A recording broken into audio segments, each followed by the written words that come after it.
Pemirsa, dimanapun Anda berada, saya Dr. Gunawan. Saya ingin ikut berbicara mengenai asam urat. Asam urat sebenarnya dimiliki oleh setiap orang. Asam urat adalah salah satu produk limbah yang harus dibuang keluar tubuh kita melalui sistem saluran kemih bersama air seni. Asam urat muncul ke tubuh kita setiap hari karena makanan yang kita konsumsi. Makanan yang mengandung protein baik hewani maupun nabati ketika masuk ke dalam tubuh akan diolah, protein mengalami metabolisme, lalu terbentuk senyawa purin dan dari senyawa purin dihasilkan asam urat. Asam urat ini ditemukan bukan saja di cairan darah tetapi juga ditemukan di cairan sendi dan juga ditemukan pada sistem saluran kemih. Para ahli sepakat kadar asam urat di dalam tubuh kita untuk kaum perempuan harus di bawah 5,7 mg per desiliter.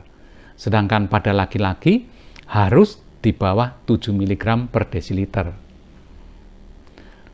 Dalam kadar tersebut tubuh kita aman-aman saja. Tetapi asam urat bisa naik karena beberapa sebab. Contoh, faktor genetik. Orang yang mempunyai faktor genetik, walaupun dia sudah melakukan diet yang ketat dengan proteinnya, asam urat di dalam tubuhnya tetap tinggi. Ya. Yang kedua, makanan atau minuman yang kita konsumsi yang mengandung purin tinggi atau memfasilitasi terbentuknya purin tinggi di dalam tubuh kita.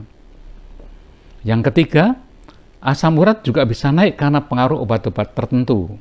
Ya, obat-obat tertentu yang bisa menaikkan kadar asam urat tubuh kita ketika dikonsumsi dalam jangka panjang, misalnya obat TBC seperti etambutol dan pirazinamid, obat pengencer darah, misalnya aspirin dosis rendah yang dikonsumsi jangka panjang, kemudian obat jantung golongan beta blocker bisa menaikkan kadar asam urat juga, lalu obat-obat antivirus juga bisa menaikkan asam urat, obat diuretika, kemudian juga siklosporin, dan berbagai macam obat lain ada yang bisa menaikkan kadar asam urat di dalam tubuh kita. Lalu penyebab lain yang ketiga adalah kegemukan. Kegemukan atau obesitas memfasilitasi kenaikan asam urat di dalam tubuh kita. Kondisi tertentu, misalnya dehidrasi meningkatkan kadar asam urat di dalam tubuh.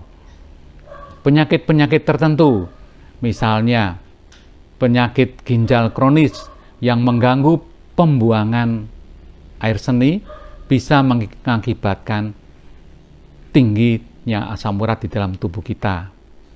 Juga penderita kanker darah yang disebut leukemia, asam uratnya tinggi.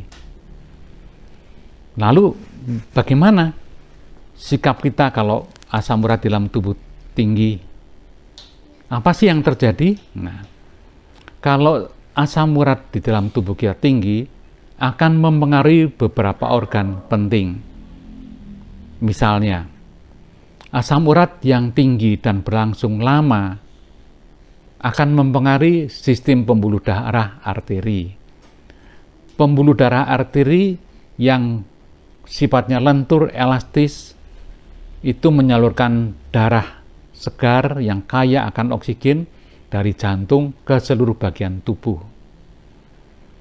Ketika asam urat hadir bersama faktor-faktor lain, misalnya kolesterol yang tinggi, kelenturan atau elastisitas pembuluh darah arteri bisa berubah. Perubahan ini mengakibatkan kelenturannya menurun, terjadi kekakuan di dalam sistem pembuluh darah arteri yang disebut aterosklerosis. Nah, untuk memompa darah karena salurannya sudah tidak seelastis dulu, dibutuhkan tekanan yang lebih besar. Tekanan jantung berusaha untuk memompakan darah dengan kemampuan yang lebih besar daripada biasanya agar seluruh bagian tubuh kita tercukupi semua kebutuhan oksigen maupun nutrisinya. Nah, disinilah ada kaitan antara asam urat dengan timbulnya hipertensi. Sekalipun kita tahu hipertensi juga dipengaruhi oleh faktor lain, misalnya faktor genetika, faktor kegemukan, merokok, gaya hidup, nah seperti itu. Kemudian sistem pembuluh darah arteri ini juga memberikan nutrisi dan oksigen ke jantungnya sendiri. Nah, adanya ketidaklenturan pada sistem pembuluh darah arteri ini memudahkannya terjadi endapan atau yang disebut plak yang dibentuk oleh kolesterol bersama kalsium dan faktor lainnya. Akibatnya pembuluh darah yang memberi nutrisi ke jantung, memberikan oksigen ke jantung bisa tidak optimal karena saluran atau liang dari pembuluh darah arteri mulai menyempit. Timbullah penyakit jantung koroner. Jadi secara tidak langsung asam urat juga punya kontribusi timbulnya penyakit jantung koroner. Pada sistem saluran kemih, kadar asam urat yang tinggi di dalam darah juga mengakibatkan kadar asam urat di dalam urin tinggi. Asam urat yang tinggi ini akan membentuk endapan dan terjadi kristalisasi. Endapan ini akan menjadi batu. Batu ini juga bisa merusak struktur ginjal bersama asam urat yang sudah mengkristal, yang kristalnya berbentuk runcing-runcing seperti jarum, itu juga merusak struktur ginjal. Ginjal terganggu, bisa terjadi gangguan ginjal kronis yang membahayakan tubuh kita. Batu bukan cuma terjadi pada ginjal, bisa juga terjadi pada kandung kencing. Tetapi yang paling seru adalah cerita mengenai asam urat di sendi.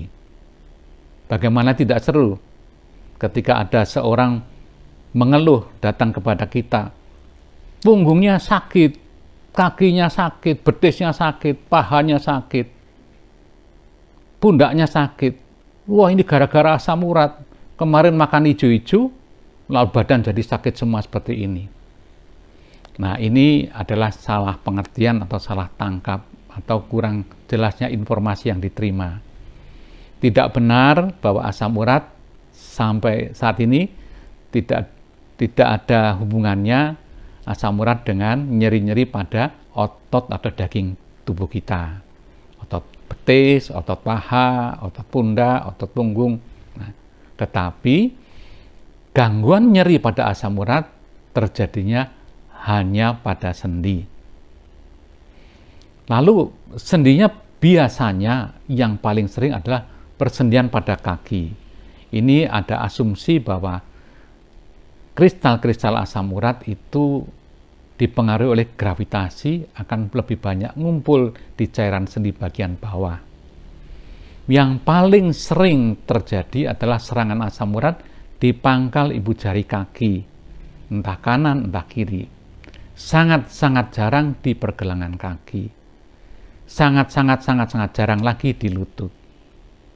Nah, kalau timbul serangan asam urat atau serangan penyakit pirai, bahasa Indonesia pirai, itu luar biasa dahsyat.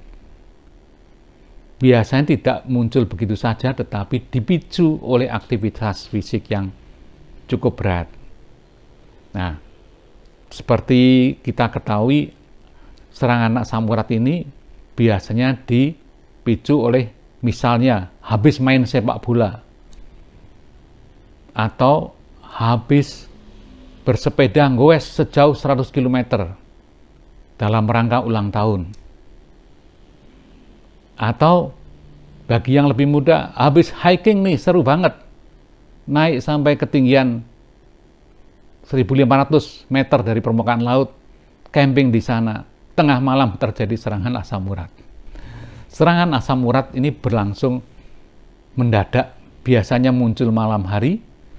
Yang diserang adalah pada sendi kaki tadi.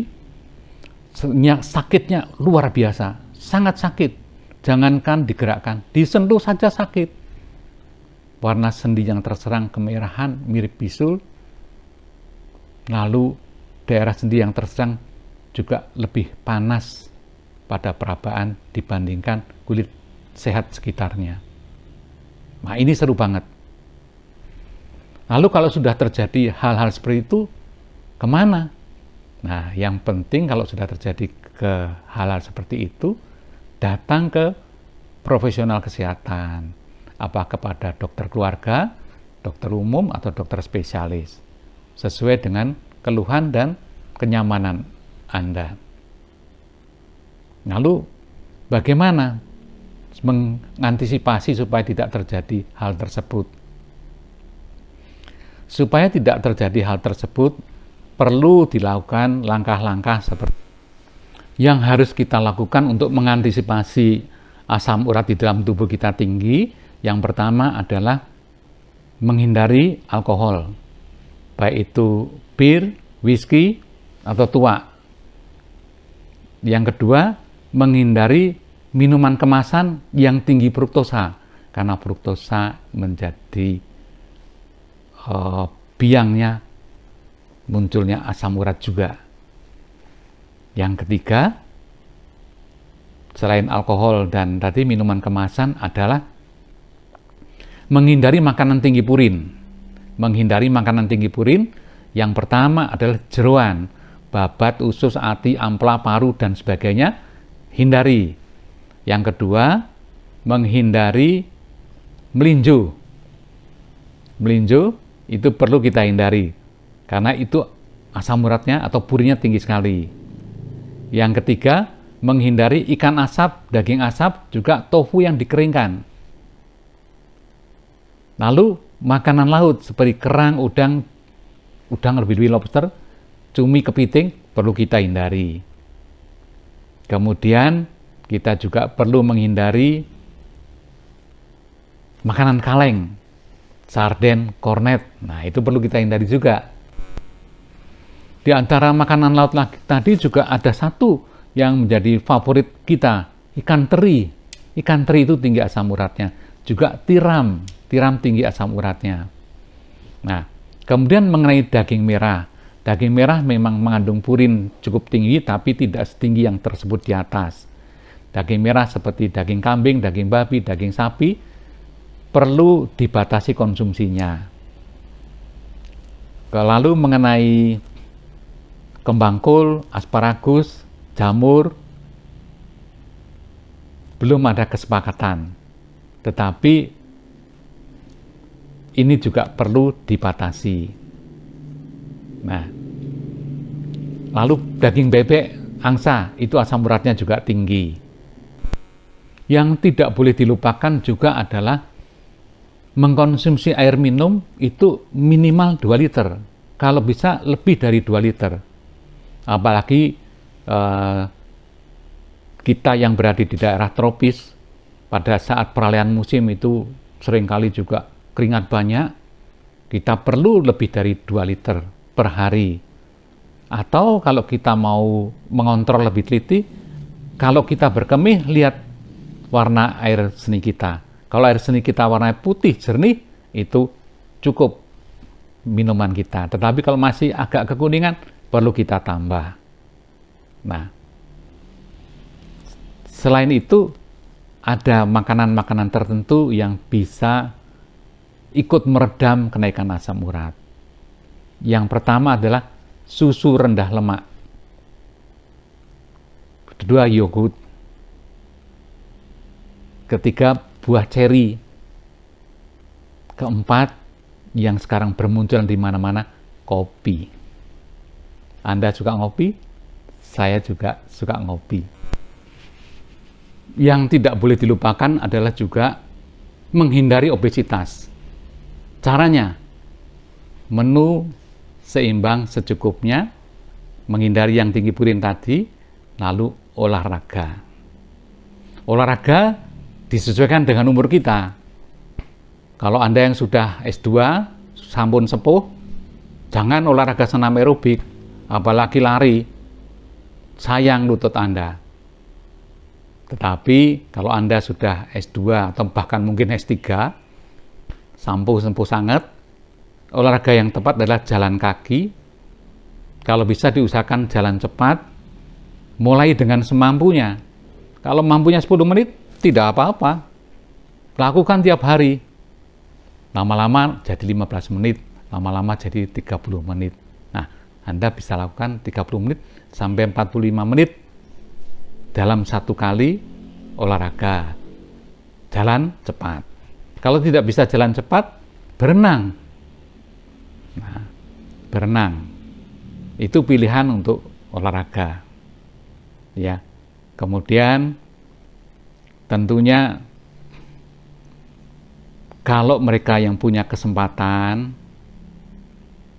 sekali-kali cek asam urat dalam darah Anda di laboratorium yang terpercaya, bukan yang di jari, tapi yang diambil dari darah kita, dari darah vena.